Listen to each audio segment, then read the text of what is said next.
What's up? Hey, if you own or operate a business and you're around 1 to 2 million in annual revenue and you're trying to scale, then I have a video for you. I'm going to talk about the 3 levers that I used to scale 3 different businesses over the last 2 years.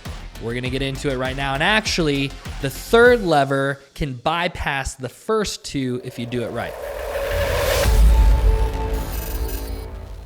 Hey, my name is Taylor. I help scale businesses, and all of these YouTube videos, I'm basically trying to document all the different playbooks and things that we do for businesses so that I can refer back to it, and hopefully it can help you guys too along your business growth journey.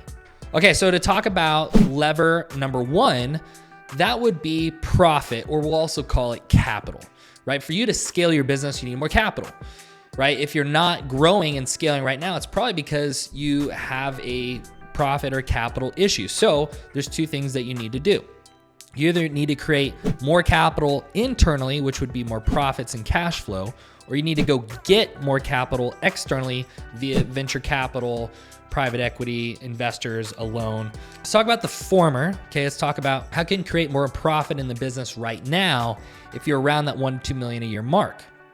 Well, typically what I've noticed is acquisition, getting more customers, is still not optimized, right?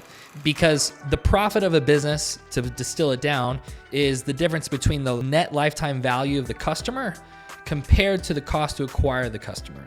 Now, netting more lifetime value, that's a little bit more of a longer term play in terms of getting more capital in the business now. The shorter term play is how do we decrease the cost that we're spending to get each customer so we have more cash flow now and more profits now. So I want to explain that. One of the businesses that I helped scale, I did exactly this. Okay, it was an agency. They couldn't acquire more customers because it was costing them up to 20 grand to get new customers. So we went in and we retooled the marketing. They were using paid ads, so we redid the ad creative, the targeting, etc., the language, the communication, repackaged the offer for them, and then we also redid the sales process. And lo and behold, we were able to get customers for $1,000. Each of their customers' lifetime value to them is about $75,000. So you can see right there, we were able to bring more net profits and cash flow right now by decreasing the customer acquisition cost. So essentially, the things you can do to increase profits right now, you could increase the cash you collect at point of sale. You could decrease the customer acquisition cost, what you spend in marketing. And then essentially you really just need to scale the marketing and the customer acquisition side, because that's what's going to add more profits to the business right now. So it's mentioned external capital. I've never personally done this with a business that I've been involved with, but I mean, if you're a software as a service, or you're in tech, or you're in an industry where the upside's really big, it probably makes sense to go look for outside capital because it requires so much money to develop that product or service to even bring it to the market. And so that's why venture capital firms and private equity firms exist, and investors invest in small businesses, because they think there's going to be huge upside if they just give the money required to build out the technology, the systems, to hire people. And so you could go about that route.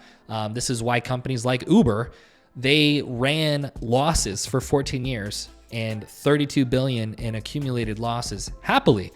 But it's because there was a point. They were getting capital externally to keep things moving forward, and they really just wanted to get market share of the ride sharing, to overtake taxi service and whatnot.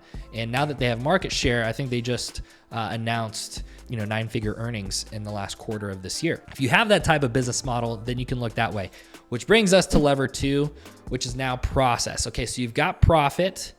Now you need to create some process, because the last lever is, I'm going to give you guys a little teaser. It's going to be people. But to bring people in or to continue to scale the business, there needs to be a process that can be duplicated and scaled.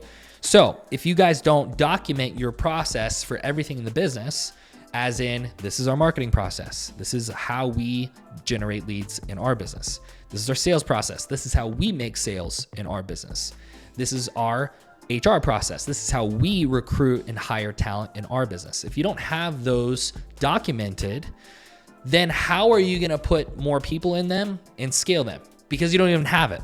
So you need to go through your business and document the process, and then make sure that the process is efficient. So first of all, make sure the process is a 1-page, not a 50-page dissertation, because that's too complicated. No one's gonna follow it. No one cares. It needs to be a 1-page bullet point format so that it's easy to follow, right? You wanna make it easy for people when they come into your business to win. Then you need to be thinking through, what aspects of the process can I remove the human element? Because it's harder to scale with people, it is true. Easier to scale with software, tech, robots, and AI. So where can you take out some of the human element and incorporate software, AI, tech, so that you can scale that process with less drag needing to hire more people to fulfill on it? Okay, so that brings us to the last lever, which is people. A lot of businesses, they're not going to the next level because they just don't have the right people on their team. So one of the businesses that I helped scale was an education company. They had done 87 grand the month before I came on. The first month I was there, we did 157. The next month we did 225, and then all the way up to 450, 500K a month in like 6 to 7 months. So it happened really fast, but it was because they didn't have the right person to grow and manage a sales team. And I happen to have that process and track record and background. And so them hiring me as the person temporarily to come in, see, I brought the process. I brought the track record that already worked. They didn't have that sales process outlined. And it wasn't because they didn't do the work of wanting to outline one. It just wasn't the right one to continue to grow. And so you need to be thinking about, if you're not growing, it might be because it's the wrong process. And so you actually need to hire someone. They are more expensive, but you're buying that process and that experience so that you can get it right now, as opposed to trying to figure it out on your own and learn it, then document the process and then hire somebody.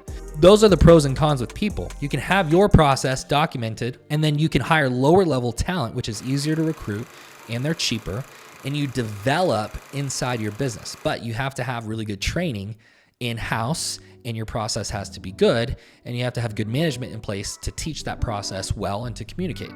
If you don't, you might want to consider recruiting a more talented person who is more expensive, but they bring that playbook with them and they can solve problems that you couldn't solve on your own. And so you get to that profit and that scale faster because of that. And then when you're thinking about hiring people, be thinking about, how are they going to add revenue? Some employees, they add revenue via top line in sales, or they add revenue via bottom line in profits, right? If you hire someone in customer success, they're going to increase bottom line profits because they're going to increase the retention of your existing customer base by having a better experience. If you hire a salesperson, they better be generating new customers and new sales, right? If I hire someone in tech, then they're going to create bottom line profit because they're going to install technology that requires less human labor, so that way we can fulfill and deliver on the product and service with less payroll.